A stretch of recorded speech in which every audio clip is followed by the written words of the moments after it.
Which brings us back to religion and back to the origins of what is called the moral majority in the 70s and the 80s. Along this journey in trying to get into these settings and change this experience for members of the LGBT community, we saw how often the Bible and religious imagery and words were used to demean or stop our progress. The image these opponents sought was simple but effective. If you're a person of faith, then you must be opposed to LGBT equality, whatever form it takes, from hate crimes protections to marriage. But here's the truth.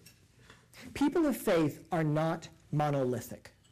There are thousands and thousands of faith leaders, some LGBT, most not, who believe and support the words of Dr. Martin Luther King, who said that we are all tied together in an inescapable network of mutuality.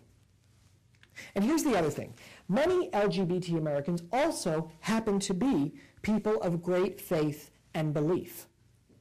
And not unlike corporate settings, many Americans generally have begun to see that the family sitting next to them at church on Sunday morning also happens to be the same two lesbian moms and their kids who sit next to them at soccer practice on Tuesday afternoon.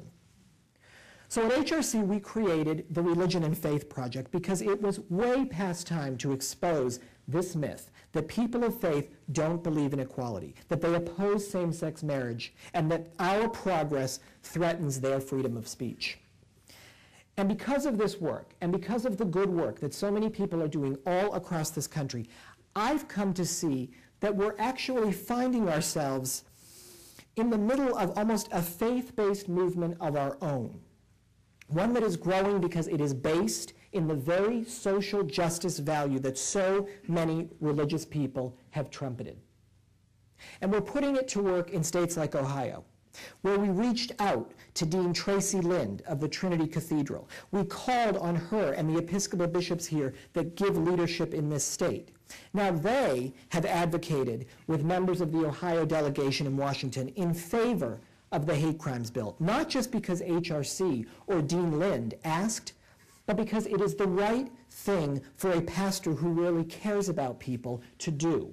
And we're reinforcing that message every single day. So in addition to improving the quality of life for our community, all of these efforts that we have been making in these settings all across America, I believe, are inspiring more and more LGBT Americans to be out and open about who they are, to bring their true selves with them, to work, to the emergency room, to their college or university. And as more and more Americans are seeing, as a result of this, the inequality that we face, the move for marriage equality is taking on added significance. Now, as most of you know, a successful lawsuit in Massachusetts in 2004 in favor of full marriage equality for same-sex couples, that was the initial spark that launched what I think of now as this marriage decade that we find ourselves in. So where are we today? We have 6 states that have recognized marriage for same-sex couples under the law: Massachusetts, Connecticut, Iowa, Vermont, Maine, and New Hampshire. We all know, as you heard, that in California, the state's highest court had ruled that loving couples must be treated equally under the law in marriage. But Proposition 8 changed all that, and now there stands a constitutional amendment banning marriages there. Looking ahead across the country, we've got 29 states with constitutional amendments and 11 more states with laws on the book that define marriage as between one man and one woman. Clearly, there is a lot of work to be done state by state, whether it's in the courts, in the legislature, or before the court of public opinion at the ballot box.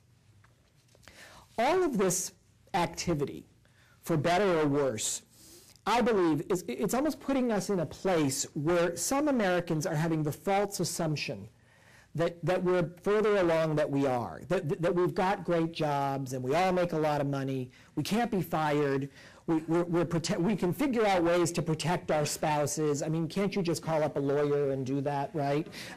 Or as someone said to me, can't you just set up a trust, right?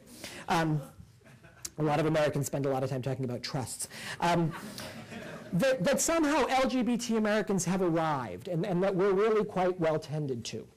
Well, Not so fast. Yes, the House of Representatives overwhelmingly passed a hate crimes bill named after Matthew Shepard, who was beaten and left to die in Laramie, Wyoming 10 years ago. But the Senate has yet to take action. If you're a gay couple lucky enough to get domestic partner benefits at your company, you get taxed every year on those benefits, and the company you work for pays a tax as well. In 39 states, you can be fired simply for being gay, lesbian, bisexual, or transgender. In the military, even if you're an Arab language interpreter, you can be tossed out, even now in this time of perilous national security. And if you're a senior who just lost her partner of 30 years, you can suddenly become destitute. You can lose your home because you can't claim Social Security. You're smacked with a federal tax bill, and the in-laws who avoided you for a decade can suddenly make a claim. Why? Because you never were able to get married. So yes, we are moving in ways none of us ever dreamed of 40 years ago at Stonewall. But even this president, a president who we supported, who said that we were part of his vision too, even this president has not yet delivered on one promise of equal treatment under the law. And even though that I know eventually we will look back on this time in our movement and we will see that we have made more changes in this time than at any other time in our history, there is much work to do. There are debates about how to best move forward. How and where do we best use our growing power and our influence? How do we make the case in this greatest movement for social change? But I still believe that even though this is a challenging time, we will do just that. We will always, just as we always have been, wake up tomorrow better off than we were the day before. And our opponents know it as well as we do.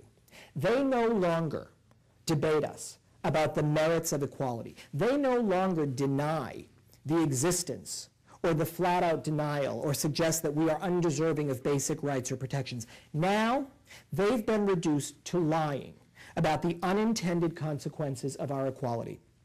We see it happening all the time. From the floor of the House of Representatives during the debate around hate crimes, when one of our fiercest opponents had the gall to suggest that, in fact, Matthew Shepard's murder was simply a hoax. Or in the fight for marriage equality in California, when they repeatedly and falsely suggested that religious leaders would be forced to perform same-sex marriages. This is what it has been reduced to. But ultimately, this is a fight that we can and will win.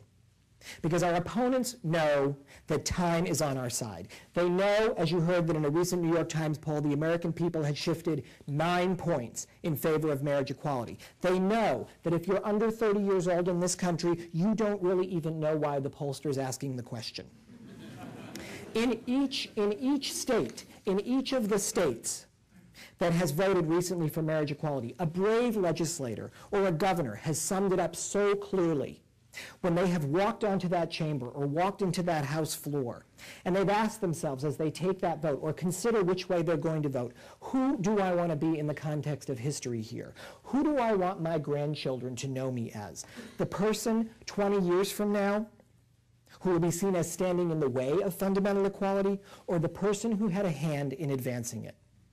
At long last, everyone seems to want to be on the right side of history, and that is the most winning equation for our side. So as more and more advances are made in the name of equality for gay, lesbian, bisexual, and transgender Americans, I suppose that I will conclude today by assuring you that everything else stays the same, or at the very least improves, for straight families, for corporate America, and our deepest faith traditions. They are in no way impacted by our advancement. And the last time I checked, Massachusetts still had the lowest divorce rate in the country. And Judy Garland, I have a feeling that she might be proud of what she ignited on that hot June night in New York City 40 years ago. Thank you all very much.